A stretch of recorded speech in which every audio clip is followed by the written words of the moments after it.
सभी श्रोताओं का कबीर के दोहे में हार्दिक स्वागत अभिनंदन। आज के इस वीडियो में आप सभी के सामने प्रस्तुत है कबीर जी का एक दोहा और उसकी विस्तृत व्याख्या। लक्ष्य कोस जो गुरु बसै, दीजय सुरति पठाय, शब्द तुरी असवार होय, छिन आवै छिन जाय। गुरु या परम सत्य वह तुमसे भौतिक रूप से कोसों दूर प्रतीत हो सकता है, लेकिन वह दूरी वास्तविक नहीं है। दूरी तुम्हारी नींद है, दूरी तुम्हारी अनुपस्थिति है, दूरी तुम्हारी बेहोशी है। तुम कहते हो गुरु दूर है, मैं तुमसे कहता हूँ तुम दूर हो, गुरु नहीं।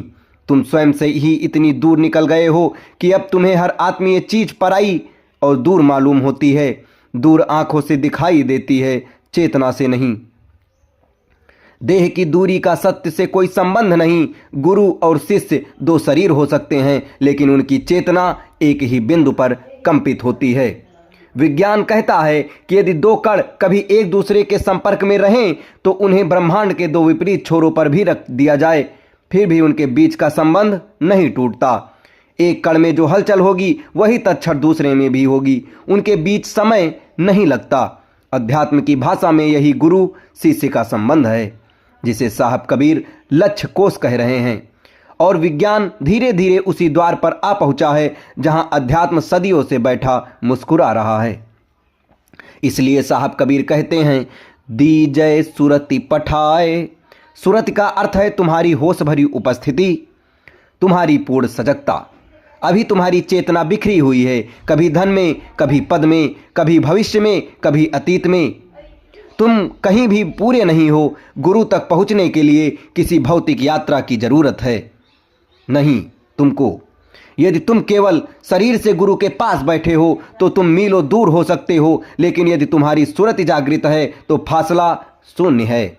यदि तुम वहां होने की कला जानते हो तो तुम 7 समंदर पार होकर भी गुरु के हृदय की धड़कन सुन सकते हो।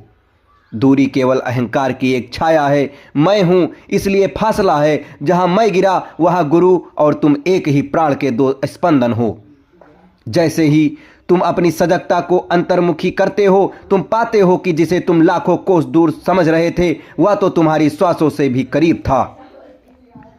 प्रेम में कोई दूर नहीं होता, प्रेम का अपना गणित है। वहां एक और मिलकर दो नहीं होते, वहां एक और एक मिलकर शून्य हो जाते हैं और उसी शून्य में मिलन घटित होता है। प्रेम का अर्थ ही यही है कि दो होने का भ्रम गिर गया। शब्द तुरी असवार होए। ये शब्द कोई व्याकरण नहीं है, ये कोई मंत्र नहीं है जिसे तुम जीभ से रट सको।